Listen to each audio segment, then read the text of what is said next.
दादी के हाथों का जादू और खुशबू से महकता घर, माँ की मुस्कुराहट और खाने की सुगंध। MDH गरम मसाला, क्योंकि हर रिश्ता है स्वाद से जुड़ा। मेघालय के आईजी डाल्टन पी का बड़ा बयान आया है। सोनम ने कल रात दबाव में सरेंडर किया, यह आईजी की तरफ से कहा गया है। अभी तक सोनम समेत कुल मिलाकर 4 आरोपी इस पूरे मामले में गिरफ्तार किए गए हैं। सोनम को मेघालय लाएंगे और वहीं पर पेशी होगी, ये आईजी की तरफ से कहा गया है। तो मेघालय पुलिस का ये बड़ा बयान है और आईजी बोल रहे हैं कि अब सोनम को मेघालय लाया जाएगा और वहां पर आगे पूछताछ होगी कि आखिर क्या हुआ था इस पूरे मामले में। तो आपको हमने इससे पहले दिखाया सोनम के माता और पिता का बयान, जिनकी तरफ से उल्टा मेघालय पुलिस पर ही सवाल उठाए जा रहे हैं। और देखिए, इस वक्त हमारे साथ हमारे 2 संवाददाता जुड़े हुए हैं। संदीप मिश्रा इस वक्त हमारे साथ इंदौर से, क्योंकि इंदौर के ही कारोबारी थे राजा रघुवंशी, जो कि शिलांग पहुंचे थे। और शुभम इस वक्त हमारे साथ भोपाल से जुड़े हैं और इसके अलावा विपिन भी हमारे साथ जुड़ेंगे। लेकिन सबसे पहले शुभम, आप बताइए कि क्या इस पूरे मामले अभी तक खुलासा हो रहा है? क्योंकि अभी हमने सुना जो सोनम के पिता है वो उल्टा मेघालय पुलिस को ही सवालों के घेरे में ला रहे हैं।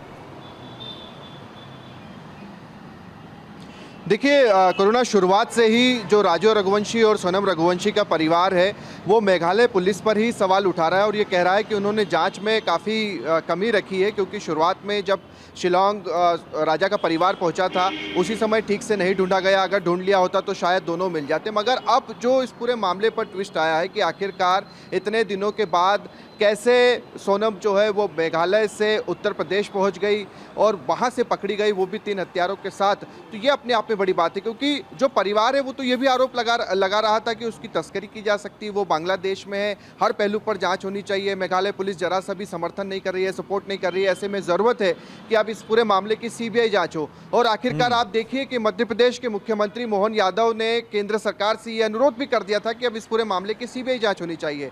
मगर मेघालय सरकार इस बात पर अड़ी रही कि अभी CBI की कोई ज़रूरत नहीं है, उन्हें अपनी पुलिस पर, अपनी SIT पर पूरा भरोसा है और हम इस पूरे मामले को ज़रूर सुलझा लेंगे। देखिए, एक जो CCTV लास्ट आया था होटल के बाहर का, उसमें हमने देखा था कि सोनम और राजा दिखाई दे रहे हैं। अब मगर जब सोनम पकड़ी गई है या सरेंडर किया है, अब उसे हम ध्यान से देख रहे हैं तो उसमें करुणा एक चीज़ निकल कर आ रही है कि सोनम बार बार अपने मोबाइल से अलग जाकर इस्तेमाल कर रही है, कुछ मैसेजेस भेज रही है। तो शायद जो किलर्स उसके साथ आए थे मेघालय में, उन्हें वो मैसेज देकर ये बता रही है कि वो इस वक्त कहाँ पर है और कहाँ जाएंगे।